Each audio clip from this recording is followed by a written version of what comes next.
Assalamualaikum warahmatullahi wabarakatuh. Perkenalkan, nama saya Nisa Andini, NIM 231056 kelas Informatika D. Kali ini saya akan mempresentasikan mengenai implementasi single perceptron menggunakan Microsoft Excel.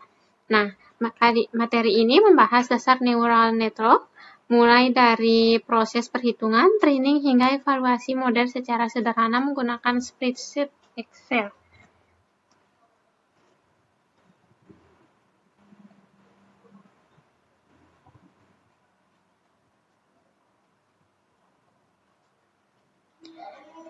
Nah, kali ini apa sih single perceptron itu? Nah, single perceptron adalah bentuk paling sederhana atau unit terkecil dari neural network.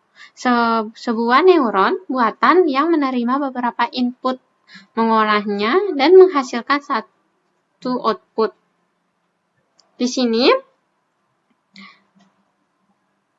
sini ada komponen utama perceptron, ada input atau data masukan seperti X1 dan X2, lalu ada bobot, nilai kepentingan setiap input, ada bias, nilai tambahan, independen dari input, dan output hasil perhitungan perceptron.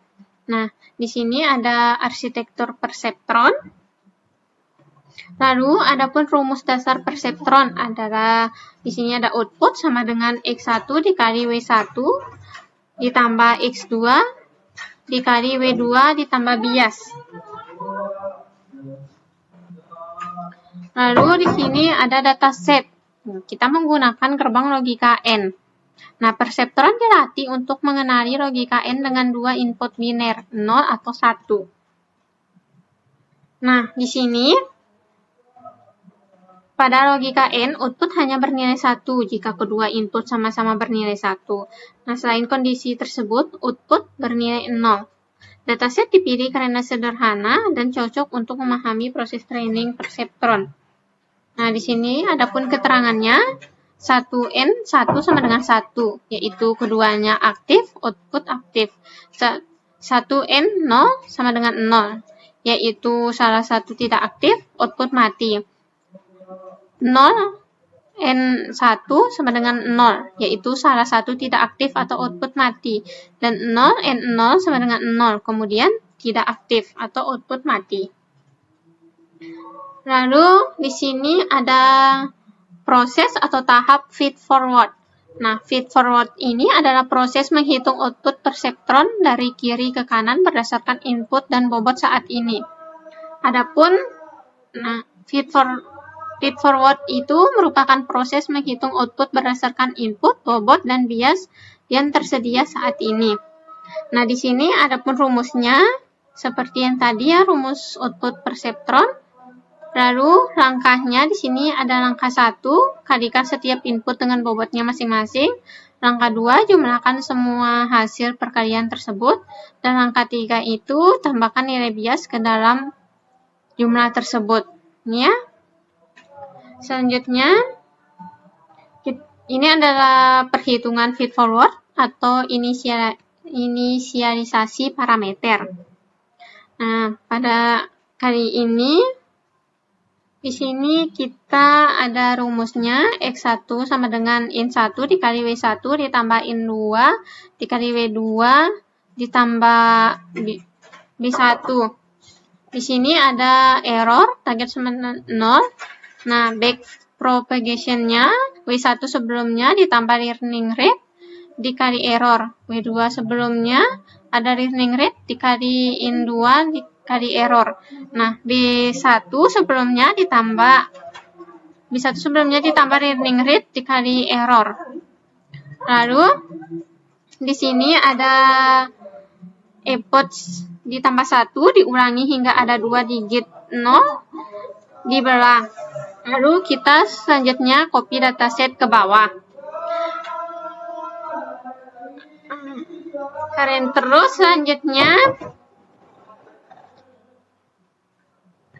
di sini ada contoh perhitungan feed forward atau data ke 1. Di sini ada X1 sama dengan 1, X2 sama dengan 1. di sini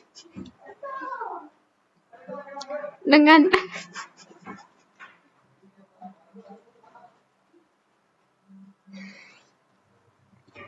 bobot awal W1 sama dengan 0,8, W2 sama dengan 0,33 dan bias 1 sama dengan 1. Learning rate-nya ada 0,1. Nah, di sini ada nilai X-nya 1, nilai X2-nya 1, lalu bobot 1-nya 0,8, bobot 2-nya 0,33, biasnya 1. Di sini ada contoh hitungannya. Output sama dengan 1 dikali 0,8 ditambah 1 dikali 0,33 ditambah 1. Yang sama dengan 0,8 ditambah 0,33 ditambah 1. Di sini kita sudah menghasilkan outputnya, hasilnya itu ada 2.13. Lalu di sini ada error sama dengan target dikurang output sama dengan 1 dikurang 2 kali 2,13. Di sini ada hasilnya min 1,13. Nah, error ini yang akan digunakan untuk mengupdate bobot dan bias pada tahap feed propagation. Lalu di sini kita update bobot 1. Ada W1 baru sama dengan W1 lama ditambah proporsional dikali X1 dikali error. Lalu kalau update bobot 2 itu ada W2 baru sama dengan W2 lama ditambah proporsional dikali X2 dikali error. Lalu di sini kita update bias. Bias baru sama dengan bias lama ditambah proporsional dikali error. Nah, di sini ada pun perbedaannya, bias tidak dikalikan dengan X atau input, hanya dengan proporsional dan error. Lalu di sini ada epoch, MSE, dan proses training. Training adalah proses mengulang feed forward ditambah back propagation untuk semua data berkali-kali. Nah, di sini menunjukkan tahap awal pengisian parameter sebelum training dimulai. Nah, di sini satu epoch sama dengan 1 kali melatih seluruh dataset dari awal sampai akhir. Jika ada 4 data, maka 1 epoch yang sama dengan 4 feed forward ditambah 4 back propagation. Nah, MSE itu adalah mean squared error yang mengukur rata-rata kuadrat selisih antara output dan target. Semakin kecil MSE, semakin baik modelnya. Di sini MSE sigma atau error 2 dibagi jumlah data. Ada alur 1 effort, yaitu feed forward data 1, back prop data 1, feed forward data 2, back prop data 2, hingga data 4. Lalu kita hitung MSE-nya. Nah, di sini ada inisialisasi parameter. Kita menggunakan logika N. Nah, kita akan menunjukkan bagaimana data input dimasukkan ke dalam spreadsheet Excel, yang setiap barisnya mempresentasikan satu data training yang akan diproses oleh perseptron.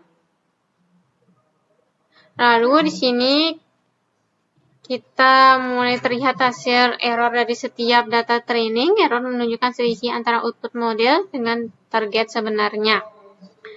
Nah, ini juga sama, ini proses update bobot dan bias berdasarkan error yang dihasilkan. Bobot akan terus mengubah mengikuti proses pembelajaran model.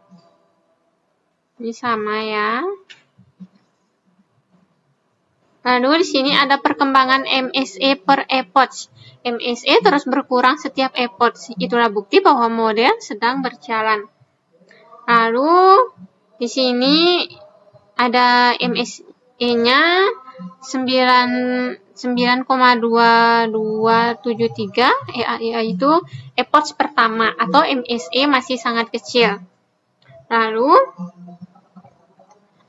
ada yang kedua 7,8000, yaitu mulai turun setelah satu putaran training. Ada 5,4000, yaitu penurunan signifikan.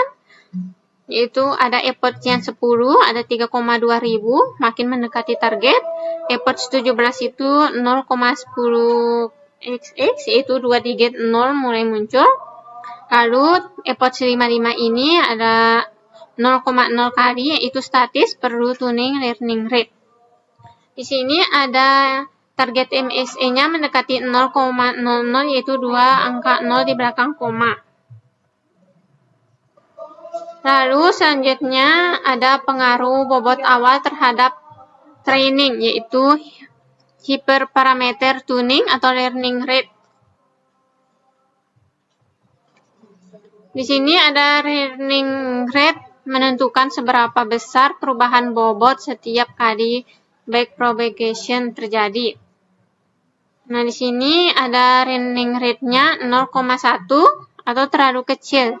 Dia butuh lebih banyak efforts dan di video sampai efforts 55 masih belum konvergen, yaitu dia lambat. Lalu ada learning rate-nya 0,3, itu lebih baik.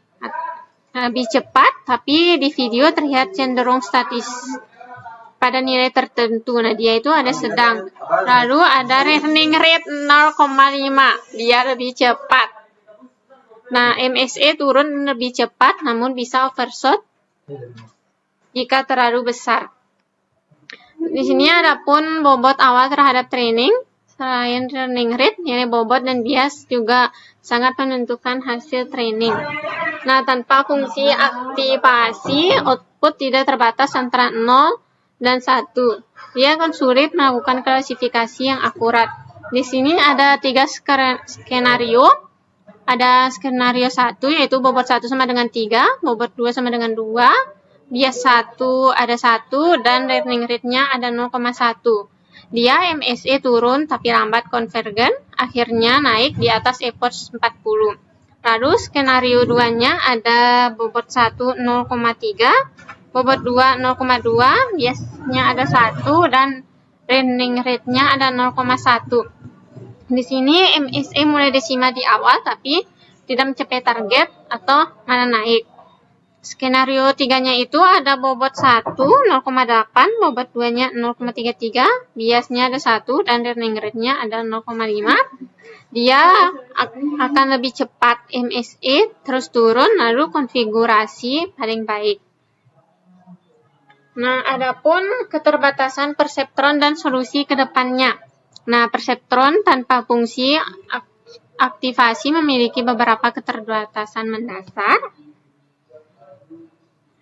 Nah, di sini ada output bisa melebihi batas 0 sampai 1 atau tidak terbatas. Tanpa fungsi aktivasi, tidak bisa klasifikasi biner yang bersih. Lalu, akan sulit mencapai MSE sama dengan 0 untuk data non-linear. Tidak bisa menyelesaikan masalah XOR. Lalu, perlu banyak effort untuk konvergen. Lalu, di sini ada tanpa fungsi aktivasi. Fungsi sigmoidnya output antara 0 dan 1, ada multilayer perseptron untuk data non-linear, normalisasi data input sebelum training, dan gunakan framework atau keras untuk efforts yang besar. Lalu, adapun struktur implementasi di Microsoft Excel, semua proses di atas dapat langsung diimplementasi di dalam spreadsheet Excel. Nah, di sini ada efforts atau nomor putaran training. Ada X1, input pertama 0 atau 1. Lalu ada X2, input kedua 0 atau 1. Ada Y atau target, output yang diinginkan. Lalu ada bias, diupdate tiap baris. Ada bobot 1, bobot input X1 diupdate tiap baris. Lalu ada bobot 2, bobot input X2 diupdate tiap baris. Lalu ada output, di sini ada rumusnya X1 ditambah bobot 1, X1 dikali bobot 1 ditambah X2 dikali bobot 2 ditambah bias. Nah, di sini ada error, dia target dikurang output, dan ada MSE, yaitu dihitung di akhir setiap effort. Nah, di sini kita kesimpulannya yaitu single perceptron adalah fondasi dari semua neural network. Memahami berarti memahami AI. Adapun trainingnya yaitu feed forward ditambah back propagation, diulang berkali-kali atau effort hingga MSE mendekati 0. Lalu learning rate dan bobot awal sangat menentukan kecepatan dan kualitas konvergensi. Implementasi di Excel membantu memahami mekanisme dasar sebelum beralih ke framework seperti keras. Nah, di sini yang terakhir ada fungsi aktivasi atau sigmoid diperlukan agar output terbatas dan klasifikasi lebih akurat. Baik, itu saja yang dapat saya sampaikan. Terima kasih. Wabillahi taufiq wal hidayah. Assalamualaikum warahmatullahi wabarakatuh.